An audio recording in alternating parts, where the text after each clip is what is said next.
ஆபதாம் அபஹர்த்தாரம் தாத்தாரம் சர்வசம்பதாம் லோகாபிராமம் ஸ்ரீராமம் பூயோ பூயோ நமாம்யகம். ஆபத்துக்கள் அனைத்தும் நீக்குகிறார். அவ்வனைத்தையும் நீக்கி நன்மகள், அதாவது செல்வம், பக்தி, ஞானம், ஆயுள், ஆரோக்கியம், வீரம், தைரியம் ஆகிய அனைத்தையும் நல்குகிறார் ராமச்சந்திரன். அந்த அனைத்தும் ஒரு உருவாக இருந்தது ஹனுமானிடத்தே. அவரை அடுத்த சன்னிதானத்தில் தரிசிக்கப் போகிறோம். ஸ்ரீரங்கத்தில் மேலவாசலுக்கு அருகே இருக்கும் தெப்பக்குளம்.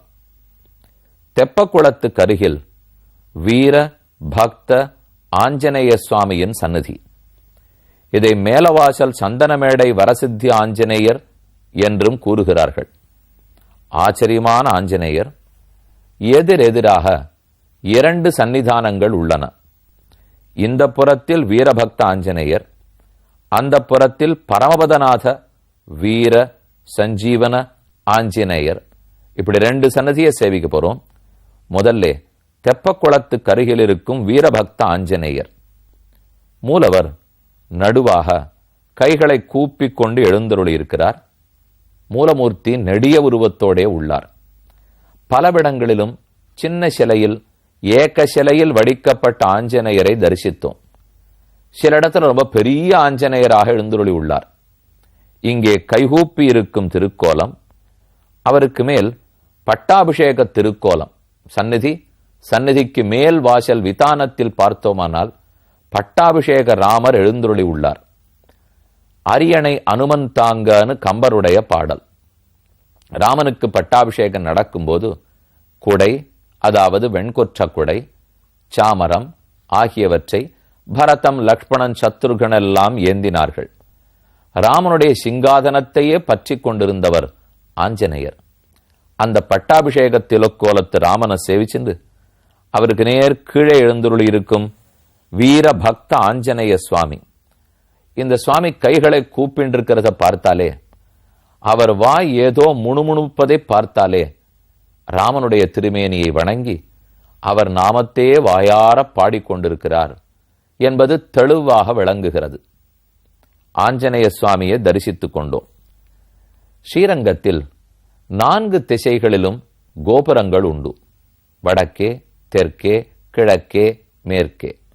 அதுல தெற்கே இருப்பதுதான் ராஜகோபுரம், ரொம்ப நீண்ட நெடிய கோபுரம். அதற்கு நேர் வடக்க இருப்பது தாயார் சன்னதியினுடைய கோபுரம். கிழக்கு புறத்தில் வெள்ளகோபுரம். மேற்கு புறத்தில் மட்டும் ஸ்ரீரங்கத்தில் கோவிலுக்குள் செல்லுவதற்கு வாசல் கிடையாது. எல்லா திசையிலேயும், அது கிழக்கோ தெற்கோ வடக்கோ, சித்திர வீதியிலிருந்து வாசல் உண்டு, உத்தர வீதியிலே வாசல் உண்டு, உத்தர வீதியிலிருந்து கோவிலுக்குள் போவதற்கு வாசல் உண்டு. ஆனால் மேற்கு புறத்தில் பார்த்தால் அடையவளைந்தான்லேருந்து சித்திர வீதிக்கு வர்றதுக்கு வாசல் உண்டு, சித்திர வீதியிலிருந்து உத்தர வீதிக்கு வருவதற்கு வாசல் உண்டு. ஆனால் மேல உத்தர வீதியிலிருந்து கோயிலுக்குள் செல்லுவதற்கு வாசல் கிடையாது. இப்படி என் சொல்லிருக்கிறது அந்த மேல வாசல் பக்கம்தான்.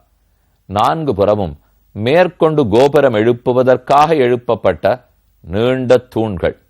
அந்த தூண்கள் அப்படியே நிற்கின்றன. அதை தாண்டி போனால்தான் திருப்பள்ளியோடம்னு நம்பெருமாளுடைய உற்சவம். மாசி மாசம்தான் ஸ்ரீரங்கத்தில் தெப்போத்சவம். அந்த தெப்பமே நடக்கும் இடம் இது. அந்த தெப்பக்குளத்துக்கு பக்கத்தில் தான் இந்த ஆஞ்சநேய சுவாமி எழுந்துருளி உள்ளார். அவரை இன்று நன்கு தரிசித்துக் கொண்டோம். தெப்பம்னால் குளத்தில் தெப்பம் மிதக்கும். அதற்குள் நம்பெருமாள் எழுந்துருளி இருப்பார். குளம்ங்கிறது நாம கண்ணால பார்க்கிற அச்சித்து ஜடப்பொருளை போலே. அதற்கு நடுவில் இருக்கக்கூடிய தெப்பத்தை போல்தான் ஜீவாத்மா. அந்த ஜீவாத்மாவுக்குள்ளும் இருக்கும் பரமாத்மாவை போலத்தான் தெப்பத்துக்குள்ளே இருக்கும் நம்பெருமாள் பெருமாள். இவர்களையெல்லாம் தரிசிக்க நமக்கு கற்றுக் கொடுத்ததே ஆஞ்சநேய சுவாமி. ஆக தெப்பக்குளம் அருகே வீரபக்த ஆஞ்சநேயர் சன்னிதானத்தில் சுவாமியை சேவித்துக் கொண்டு இனி அடுத்த சர்க்கத்தை அடைகிறோம். ராமன் தனக்கு தூதனாக ஆஞ்சநேயரை அனுப்புகிறார். அடுத்து 45வது சர்க்கம். வானரங்களெல்லாம் வேகமாக புறப்படுகிறார்கள். சுருக்கமான சர்க்கம். சர்வாஞ்ச ஆகூய சுக்ரீவக பிளவகான் பிளவகர்ஷவஹ சமஸ்தாஞ்ச அப்ரவீத் ராஜா ராம காரியார்த்த சித்தையே. 4 பக்கத்திலும் யாரை ஏவி இருக்காரோ அந்த தலைவனை கூப்பிட்டு ரொம்ப வேகமான வார்த்தை பேசுறார் சுக்ரீவர். நாம எடுத்துட்டு இருக்கிற காரியம் எதுன்னு புரிஞ்சுங்கோ. ராமனுக்கு நாம எவ்வளவு தூரம் நன்றி கடன் பட்டிருக்கோன்னு தெரிஞ்சுங்கோ. அதர்மத்தை அழிக்கிறது நமக்கு கடமைங்கிறத புரிந்து கொள்ள வேண்டும். இந்த வேகத்தோட நீங்க புறப்படணும். எந்த ஒரு ராஜாவும் தன்னுடைய படை வீரர்களை ஊக்கமளிக்கிறதுக்காக பேசுவார் இல்லையா? பெரிய பெரிய சண்டைகள் எல்லாம் களத்துல எல்லாம் பார்த்திருக்கோம். ஒரு காரியத்தை சாதிக்கணும்னாலே அதுக்கு உற்சாகம் தேவை. நடுவுல உற்சாகம் குன்றி வடிஞ்சு போனாப்புல இருக்கும். அப்ப அந்த தலைவன் வேகமா பேசினா தான் மறுபடியும் அந்த உற்சாகம் பீரிட்டு கொண்டு கிளம்பும். சுக்ரீவன் சொல்றார், எங்கேயுமே கிடைக்க மாட்டாளோன்னு பயப்படாதீங்கோ. இவ்வளவு பெரிய பாரத தேசத்தில் அத்தனை அடர்ந்த காட்டுக்கு மலைக்கு நடுவில் எங்கு தேடி கண்டுபிடிக்க போகிறோம்? பயப்பட வேண்டாம், தைரியமா தேடுங்கோ. சலபாயிவ சஞ்சாத்திய மேதினீம் சம்பிரதஸ்திதே ராம பிரசரவணே தஸ்மின் ன்யவசத் சஹலக்ஷ்மணஹ. ராமன் புறப்பட்டு, நான் மலையிலே காத்திருக்கிறேன், நான் வரவில்லை, இவர்களெல்லாம் போய் தேடி வரட்டும், அதற்குள் நாட்டுக்குள் நான் வருவது தகாது, இவர்கள் தேடட்டம்னுச்சே. சுக்ரீவன் சொல்றார், ஒரு சின்ன சின்ன விட்டில் பூச்சி, சின்ன பூச்சிகள் பெரும் படையா வரும் தெரியுமா? கூட்டமா பூச்சி படை வந்து தாக்கும் பாருங்க. அது நிறைய கிராமத்து பக்கம், நதி ஓடைகளுக்கு பக்கம் அல்ல ஈசல் பூச்சிகள்லாம் வருமே. அது வரதை பார்த்தா அப்படியே வேகம் உருன்னு ஒரு சத்தத்தோட வரும். எங்க வேணா போகும். ஒரு காட்டுக்குள் ஈசல் கூட்டம் புகுந்தால் இண்டு இடுக்கு மிச்சம் விடுமா? எங்க வேணும்னாலும் போகும் இல்லையா? இப்ப சுக்ரீவன் சொல்லி அனுப்புறது, ஈசல்களுக்கு நாம உள்ள போறோமே எந்த இடத்துல இருக்குமோ இருக்காதோங்கிற சந்தேகம் எல்லாம் இல்லை. அத்தனை இடத்துலயும் உள்ள போறது அதுக்கு ஒரே குறிக்கோள். நமக்கு பார்த்தாலே ஒரு அங்குலத்துக்கும் உள்ள போயிடும்னு தோணும். நீங்களும் அத்தனை எண்ணிக்கையில் இருக்கிறபடியால் புற்றீசல் கூட்டம் எப்படி உள்ள போனா மொத்த இடத்தையும் நிறைக்குமோ அதை போல அனைத்து காடு மலை முழுக்க நீங்க நிறையணும். அந்த அளவுக்கு போயிட்டா காற்று உள்ள புகுந்து கண்டுபிடிக்க முடியாத ஒரு இடம் உண்டா? தண்ணீர் உள்ள புகுந்து கண்டுபிடிக்காத இடம் உண்டா? சூரிய ஒளி உள்ள புகுந்து கண்டுபிடிக்காத இடம் உண்டா? அதை போல போங்கோ, தேடுங்கள். பிரதஸ்தே பிரதஸ்தே சஹசா வீரஹ ஹரிஹி சதபலிஸ்ததா. அப்போது சதபலி புறப்பட்டான். பூர்வாந்திஷாம் பிரதியயோ, சதபலி வடக்கு நோக்கி புறப்பட, அடுத்து வினதன் கிழக்கு நோக்கி புறப்பட, தாரா அங்கதாதி சகிதா பிளவக பவனாத்மஜா அகஸ்தியாச்சரிதம் ஆஷாம் தட்சிணாம் ஹரியூதபா. அப்போது அங்கதன், ஹனுமான், ஜாம்பவான் இவர்கள்லாம் அகஸ்தியர் வாழ்ந்த திசையான தெற்கு திக்கு நோக்கி புறப்பட்டார்கள். சுஷேணன் மேற்கு திக்கிலே புறப்பட்டான். பிரதஸ்தே ஹரிஷார்தூலா திசம் வருணபாலிதாம் ஏவம் சஞ்சோதிதா சர்வே ராஜ்ஞா வானரயூதபாக ஸ்வாம் ஸ்வாம் திசம் அபிப்ரேப்திய துவரிதாக சம்பிரதிஸ்திரே. ரொம்ப வேகமா போறார்கள். போகும்போதே ஒத்தருக்கொத்தர் தலைவர், உபதலைவர்கள் இவர்கள்லாம் திட்டம் போட்டுக்கிறாளாம். இன்னென்ன இடத்துக்கு போகணும்னு சுக்ரீவன் சொல்லியிருக்கார். அதை என்னமா போறோம், எப்படி நாம கோட்டி பிரிச்சுக்கணும், அங்கங்க யார் யார் எப்படி தேடணும், ஏதான ஒரு சந்தேகத்துக்கிடமா இருந்தா என்ன செய்தி வந்து சொல்லணும், எதுக்கு யார் யார் தலைவர்கள் கிடுகிடுன்னு தங்களுக்குள்ள திட்டம் போட்டுக்கிறா. இது நம்ம புரிஞ்சுக்கணும். ஒரு தலைவர் ஒரு திட்டத்தை நம்ம இடத்துல கொடுத்தாருன்னா மொத்தத்தையுமே அவரே சொல்லி கொடுப்பார்னு காத்துட்டு இருக்க கூடாது. அவர் இந்த மாதிரின்னு திக்கு போட்டு கொடுப்பார். அதுக்கப்புறம் அதுக்கு உள்ள அதனுடைய டீட்டெயில்ஸ் என்னவோ அதை நம்ம தான் ஒர்க் பண்ணிக்கணுமே தவிர ஒன்னொன்னுத்துக்கும் நாங்க இங்க வந்தோம் ஆனா யாரோ இங்க வாசல்ல எங்களை தடுக்கிறா, சுக்ரீவா உள்ள போலாமா வேண்டாமா இப்படின்னு கூட்டா அவன் என்ன ஒன்னொன்னுத்துக்குமா பதில் சொல்லிட்டு இருக்க போறான். அப்படின்னு என்ன தெரியுமா அர்த்தம்? இந்த காரியத்தை பண்றதுல எனக்கு ஆசை இல்லை, அவர் கம்பல் பண்ணாருங்கிறதுக்காக வந்தேன்னு அர்த்தம்.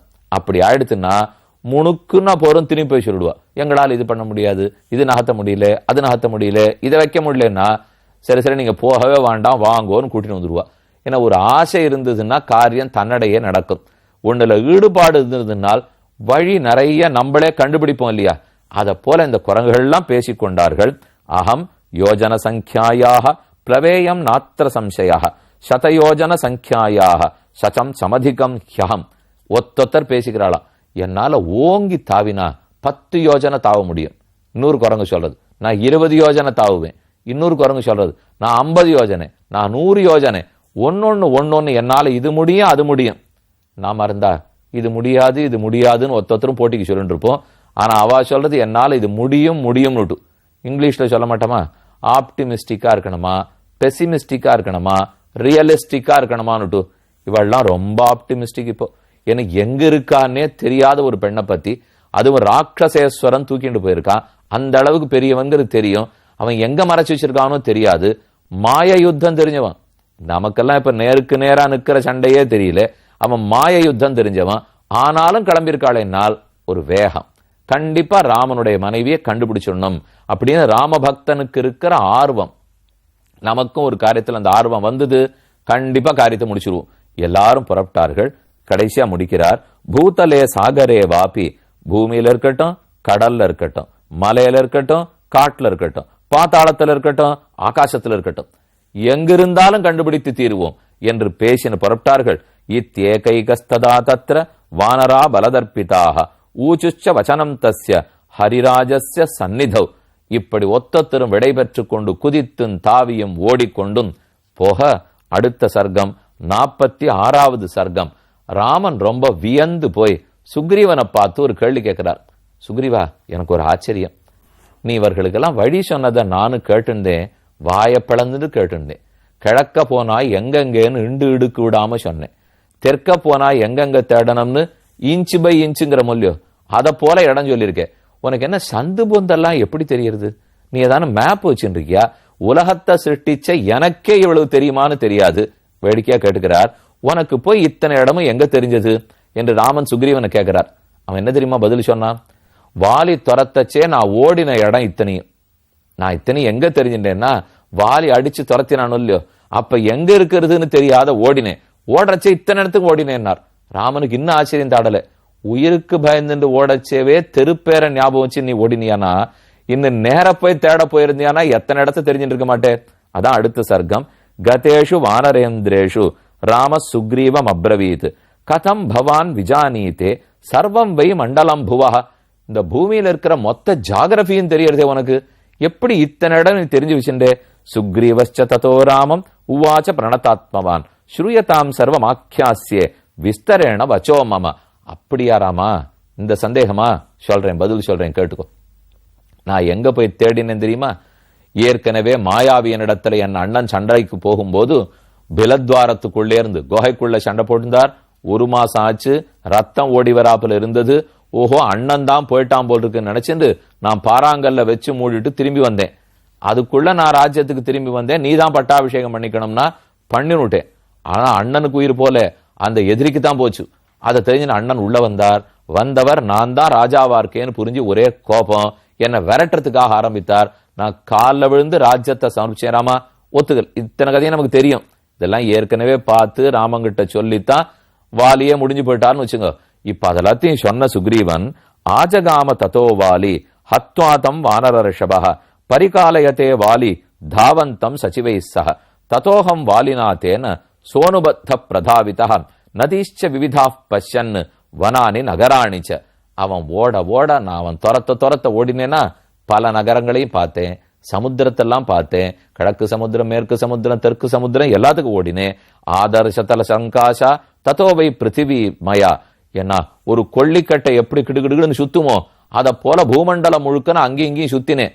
ஒரு பசுவனுடைய குழம்ப போல கையில வச்சுருக்கிற கண்ணாடி போல மொத்த பூ கோளமே என் கண்ணுக்கு தெரிஞ்சது. அப்படி ஓடிட்டு கடைசியில எங்கேயும் கிட்டல. கிழக்க ஓடினா தெற்க விரட்டினா, தெற்க ஓடினா மேற்க விரட்டினா. ஹனுமான் தான் எனக்கு கடைசியில வழி சொல்லி கொடுத்தார். ஹிமவந்தஞ்ச மேருஞ்ச சமுத்திரஞ்ச ததோத்தரம் யதான விந்தே சரணம் வாலினா சமபித்ருதா ததோ மாம் புத்தி சம்பன்னா ஹனுமான் வாக்கியம் அப்ரவீத் இதானீம் மே ஸ்மிருதம் ராஜன் யதா பாலி ஹரீஸ்வரः மதங்கேன ததா சப்தः அஸ்மின் ஆசிரம மண்டலே. இந்த இடம் ரிஷ்யமூக பர்வத்தம் தான். மதங்க முனிவர் சபிச்சிருக்கார், வாலி இந்த இடத்துக்கு வர முடியாது, வந்தா தலை வெடிச்சு போயிடும், அதனால சுக்ரீவா இங்க ஒளிஞ்சுக்கோன்னு சொன்னார். அன்னிலிருந்து இங்க காத்துட்டு இருக்கேன். இந்த வேகத்துல ஓடச்சே தெரிஞ்சின்ற இடம் ராமா, நல்ல வேளை அன்னைக்கு தெரிஞ்சின்றது இன்னைக்கு உனக்காகவான உபயோகப்படுகிற சொல்லியோ என்று சுக்ரீவன் ராமனிடத்தில் பேசிக்கொண்டான். அந்த சர்க்கம் முற்றிற்று.